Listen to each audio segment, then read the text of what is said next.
What's up, guys? Sub-Zeric here. If you guys missed this last weekend, it was the Boys' Phoenix Pinnacle Tournament. This is a pretty consequential tournament because top 4 auto-qualified for the Tactician's Cup. Also a decent amount of money on the line. The Large Stone ended up winning the tournament overall, but I'm actually not here to talk about the Large Stone, as good a player as they might be.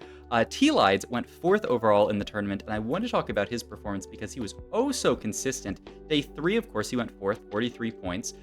Day 2, he went 7th overall with 38 points, and then day 1, he went 17th overall, his worst performance, but still 40 points at 17th place. 17 points, 17th place. My God, I'm doing tongue twisters here. Just a really, really consistent performance across the entire tournament. So I wanted to watch someone who I feel like really has a handle on this patch, really just knows how to play good, consistent TFT, because I feel like this patch is so skill testing. I feel like this is one of the most skill intensive patches that we have had the entire set. Sorry for the slight lag there. It just happens like right at the start of the VODs on this thing anyway. We're in champion delivery, so we're going to be getting random champions throughout the game just onto our bench. A little bit of extra gold injection, so we don't want to play any kind of like low econ type comp. We want to play a comp that can take advantage of all the extra econ that we're going to get. We get an Loon out of an orb, so that's already an Umbral opener that we can think about playing towards. I love Umbral opener now. I feel like this Loon unit, you throw a decent item onto her. You throw, some kind of mana gen item, like from here it could be like a Shojin or a Morello, even something like an Archangel or a Deathcap, and I feel like this unit just absolutely does work here. He's checking Ink Shadow here. It is Tattoo of Fury. And from this shop, I guess we can hold on to the Senna pair. The only awkward thing is, if you get a Gwynsu here, then the Senna items make a ton of sense, actually, and we have 2 out of 3 Ink Shadow. Certainly something we could think about, so it seems like a pretty easy pickup here for our early game. Augment-wise here, I like Combat Caster. Combat Caster is just kind of a broken augment, and the other 2 just aren't that fantastic early, especially with our opener. The ones that we roll into aren't amazing either, so yeah, we're just going to play around Combat Caster. Looks like we got an Aphelios from our champion delivery here, so we can think about just playing around the Faded opener. And oh my God, yeah, T-Light says immediately, this is just a Faded opener here. Check the Exalted. There's nothing really that we can play from Faded opener for it too much. This guy, ooh, that is scary for movie. A 2-1 Exalted Augment, Venerable Piggy Bank. That's the name of the augment. Took me a sec to get there. Venerable Piggy Bank 2-1 means that if Movie is losing, he is generating 5 gold per round. He won that round, but you're still generating a ton of gold. You get basically 3 gold if you win, right? Because you get the 1 gold for winning. So it's a swing of 2 gold, I believe, with Venerable Piggy Bank. I still haven't got a chance to pick this augment up. I just never end up in the spots where I already have a unit that I can play the Exalted with, which is so sad because the augment, especially after the most recent buff, I feel like is so broken. Though I do often see people bot 4ing on it. Let's take a look at Movie's spot at the end of this game and see if he ends up top 4ing with it, because I think the stats probably don't even say it's that broken, because it is a hard augment to play. You need to get that Exalted in early. But yeah, so far we're just playing a bit of a loss streak opener. We haven't slammed anything yet because with this opener there's not really too much to slam. I'm curious to see what T-Lides wants to go for this game, or really what he wants to go for item slam wise, because I'm gonna tell you guys something. I peeked ahead in the VOD, and he plays a comp this game that is really cool. This is a comp that a lot of people have been talking about like, ooh, is this the new hotness? Is this the new like broken comp that everyone's gonna play around? And T-Lides played it. So okay, I'll stop messing with you. It's this new Faded Druid comp where you play around Vertical Druid and Faded. It's pretty interesting because, it fits really well. If we want to play towards that comp, we need to pick up a tier here, and T-Lides knows that, so he immediately picks up a tier. Syndra's BIS is like as many tiers as you can basically get to. I think her BIS personally is Blue Buff Archangel Adapticone, which is 4 tiers, which is pretty hard to get to. A lot of people like the double Adapticone setup, which the stats don't really love that much. I think the stats just really love getting to at least 1 blue buff onto your Syndra. And hey, taking a tier is a good way to get to at least 1 blue buff. We're going to end up winning this fight against Dinodan here. He's playing for like the super loss streak with the what doesn't kill you augment, and we have some upgrades here. So no way that we are losing, or no way that we are, losing that fight and continuing our loss streak. We're going to get our encounter here. Let's see what this is. Ooh, I usually would take the gold in a spot like this, and yeah, T-Lides also wants to just pick up the gold here. The 2-star unit, the hard part in taking the 2-star unit is that the only one we really want in this spot is Kindred. We're also offered an Aphelios too in shop here, and it's interesting because T-Lides almost looks like he's not gonna pick this up. I'm really curious to see. He's scouting all his matchups, seeing if maybe like an Aphelios 2 swings anything. But yeah, is he Is he not gonna buy the Aphelios 2? I have to. Okay, okay, he is gonna pick it up here. I wonder why he waited on the Aphelios 2 there. Maybe he wanted. I don't think there was anyone that like we could have. Yeah, I mean, you take the Aphelios 2 at least to spike your board a little bit, but I mean, surely there's a reason for it. Must have. Maybe there's someone that he thought that he could lose to, but I mean, he wants to win here. I would think so. Yeah. I'm not really sure, but in any case, we get the Aphelios 2 to play around now. The hard part is that because we took this tier, we're not really playing like an Aphelios reroll game. I think the meta has really moved past Aphelios reroll as being the main way to play Fated. It's moved much more in the favor of, like I've been talking about, these type of, like Syndra comps. It's either like Arcanist Syndra or Druid, Dryad Syndra, whatever you want to call them. Item-wise here, we have a lot of stuff that we could think about slamming here. He's looking at the Crown Guard here because it is a fantastic slam onto the Silas. The only downside is that we're losing our Rod that we would really want to use on some kind of Cinder item, like I was talking about, like an Archangel Staff would be fantastic. I was looking at just maybe like a Gargoyle that goes onto a Thresh later. Don't really want to use a tier on something like Redemption because, yeah, like I said, tiers are really important. We are going to win this fight, so hey, we can at least see our Augment here before we actually decide to make a decision.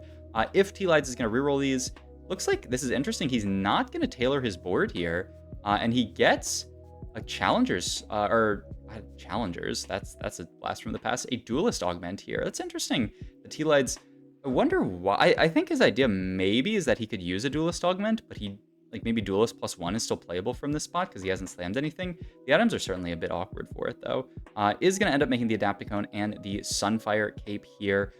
Just because once again, Adapticone is an item that people like a lot on Syndra these days. Keeps the Rod open, the Sunfire, a decent item to slam in a spot like this. So yeah, I think these slams make a lot of sense. He does have a potential Lux 2 that he could play around here over just playing the Kog'Maw, which, I mean, it's a Lux 2 is a Lux 2. Also, it'd fit pretty well with potentially a Mumu later. So we'll see what ends up happening there. But yeah, I mean, a Silas this early, even though he doesn't fit that well into the board, he's just an Umbral guy that's going to, jump around and do damage. I feel like this Silas unit is just so strong stage 3 and stage 4, just an absolute monster at just tanking up a ton of damage and killing a ton of units. And yeah, you can see they just can't even get through the Silas here. This unit is so strong early, so really smart by T-Lides to see, Silas is not going to end up on my late game board, but I can play him for strongest board here and just use Silas for a free win streak and then potentially pivot out of him later. Like I was talking about on tier prio, I think we'd love to pick up another tier here if we can. Sadly, we can't get that, so we have to go for the Rod here. Could be a Death Cap for the Syndra. I think that tends to be the more obvious item slam, but we'll see. You'd love to put it onto the Silas, but we have this TG on the Silas. So yeah, he's looking at the Death Cap, maybe just going to go onto the Lux for now, and then we can move that later. Or on the Darius. Yeah, I actually like the Darius a lot. I feel like he is more consequential with the Death Cap. So yeah, love it onto the Darius here. Just don't want to put it on the Ahri. She's one of the better units to put it on right now, but the problem later is that we're going to probably want Ahri on our board, so it's going to feel really bad. And my god, look at this Silas go with his RFC plus Trinity Force, level 7, Giga win streaking here for T-Lides. I think this is something that he did across the weekend that, set him apart from other people. And this is what gives high-elo players, very strong players, so much consistency is the ability to play strongest board early, to save HP, and to play for win streak like this. If you're playing against other players, because this is something that I didn't talk about, in the intro to this video, but this is a tourney that it was an open tourney. Anyone could sign up to this tourney. Boys has put the stats out. I think the highest ranked player was like 1600 LP, 1700 LP challenger. The lowest ranked player was like silver. Chat. Well, not chat, YouTube, viewer, even you, as lowly a terrible TFT player you are, you're probably great. You're probably wonderful. Even as at any rank that you could be, great or terrible, which is all relative. You're as good as you are, and you should only compare yourself to yourself. Don't envy is the thief of something. There's a phrase there. Anyone can play in this tourney is basically the point I'm trying to get to. So there's a lot of variance in skill. A player like T-Lides could run into, a lot of weaker players in this tourney, and the best way to beat weaker players is to play strongest board like this, achieve basically a free win streak because people are going to be playing weaker boards than normal. This gives you a ton of econ and HP to play around, and that can basically guarantee that you go top 4. T-Lides in this spot, it's very hard for him to bot 4 just because of his win streak. Augment-wise here, looks like he's looking at the Crown guarded here. Just a fantastic augment in general. And he picks up the Silas too. He's cooking a bit on this board here. He is going to still play around the Syndra and start pivoting into some of these more... He still doesn't actually have Dryad in yet, but holding onto this Ornn, he certainly wants to potentially play around this Dryad setup. Doesn't even make the Ashe too, because yeah, he says, I don't really care that much about playing around the Ashe, and he does.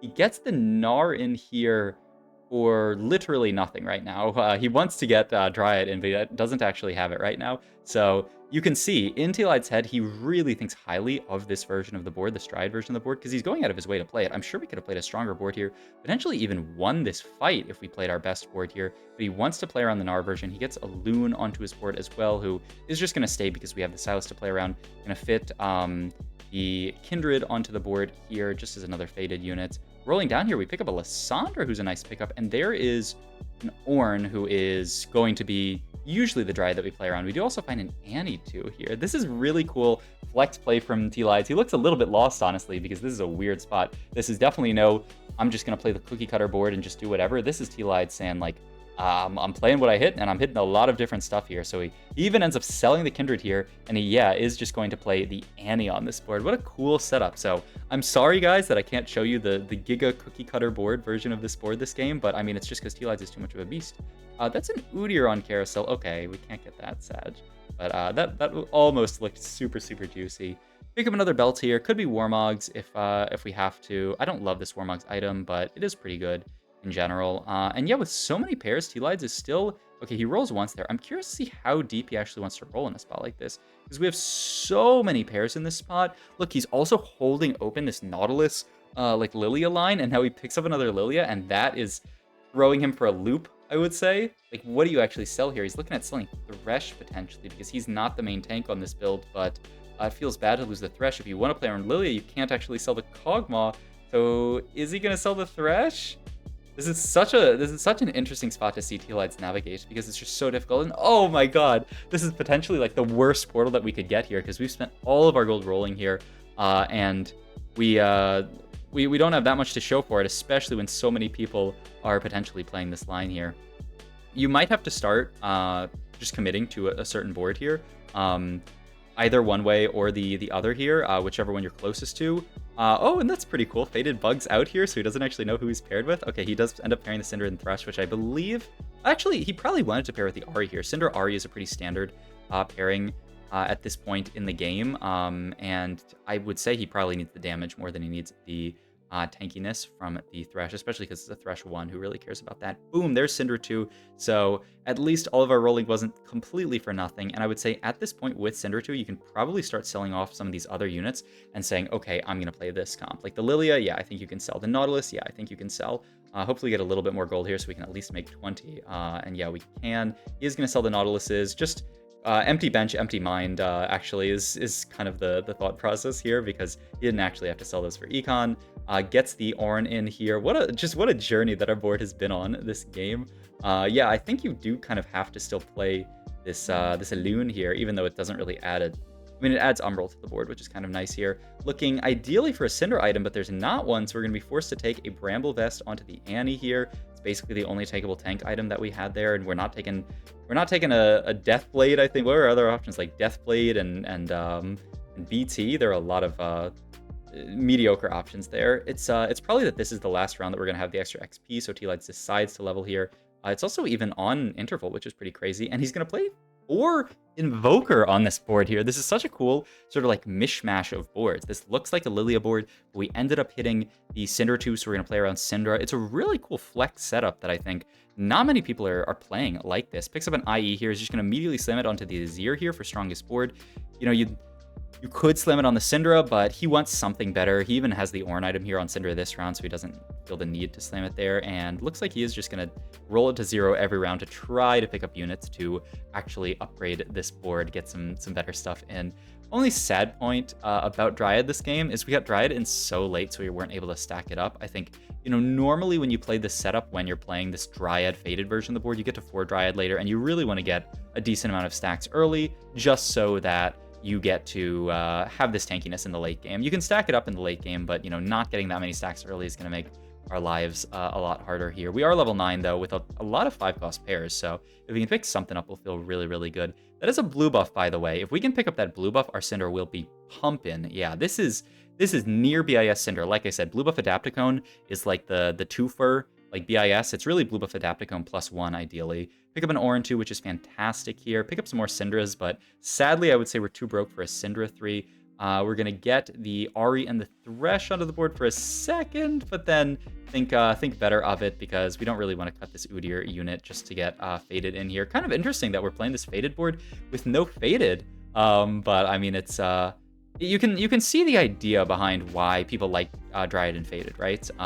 Even though we're not playing Faded on this board, but, you know, if we had the Kindred that we ended up selling earlier to make Econ, then it fits really easily onto the board. There is our Kindred, but we actually sold the Ari, so there's no way to fit this on right now, and we don't also have the 4th Dryad unit. Normally it is Gnar here, because he synergizes with Set, gets in the Warden for Set. So you can see how the board fits together and how it kind of makes sense, where Dryad's going to give you that just solid front line that allows Syndra to burst through the enemy front line. You can see just even with not that many Dryad stacks, how long this Orin lasts. Sadly, the other guy lasts a bit longer than us, which is, you know, unfortunate for our life, but you know, it's all right. It's not the end of the world. But in any case, we're down to 4 HP. We got basically one more really, really important fight coming here.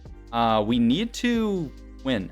Winning is good, especially when you're this low. We're going to roll down here, try to pick up maybe a 2-star 5 cost onto the board here. It looks like T-Lides is probably... Yeah, he is still considering things like this pivot here. There is the Ornn, or the Udyr. There is also the, like I was talking about how the Set fits pretty well onto this board, though we don't even have the 4 Dryad here. GS onto Lissandra, and it looks like we're fighting Clone here, which is pretty good. Also, the Lissandra 2 going to be fantastic in this matchup, and yeah, we just destroyed them now with this Udyr 2. You can see how hard the spike on the board was. He's also playing Umbral randomly on this board, which is, you know, not something that you would normally end up playing. I think the ideal board you would end up cutting, the sort of cookie cutter board, as I've talked about, is cutting some of these other units like Annie and, well, I mean, honestly, Annie fits pretty well into this board. But yeah, I mean, it would normally be playing 4 Dryad over the Sylas, but Sylas 2 is Sylas 2, and he's been so good to us, it's too hard to cut him this far into the game. We are fighting an Irelia 2 and some kind of super juiced front line, so this is a little scary, so I think this is going to be our death. But a really, really interesting game from T-Lides, showing off the power of Syndra in this meta, a unit that I think, you know, some people are like, Syndra's like the worst 4 cost. I think she definitely has a lot of potential, especially with this Dryad setup, which, like I said, you didn't get the cookie cutter board, but I think you got something better, which is a cool flex game showing you how to play around different stuff. A really, really cool game from T-Lides. So congrats on the performance across the entire weekend, T-Lides. And yeah, hope you guys enjoyed this video. If you did, please like, comment, subscribe. I'm separating those out so that this is a real call to action. Don't just let it flow past your brain. Comment on the video. I need nice comments. Some guy said that I was a fraud. Some guy said that I was a fraud. Don't say that I was a fraud. Say that I'm... All right, I'll see you guys in the next video. Bye.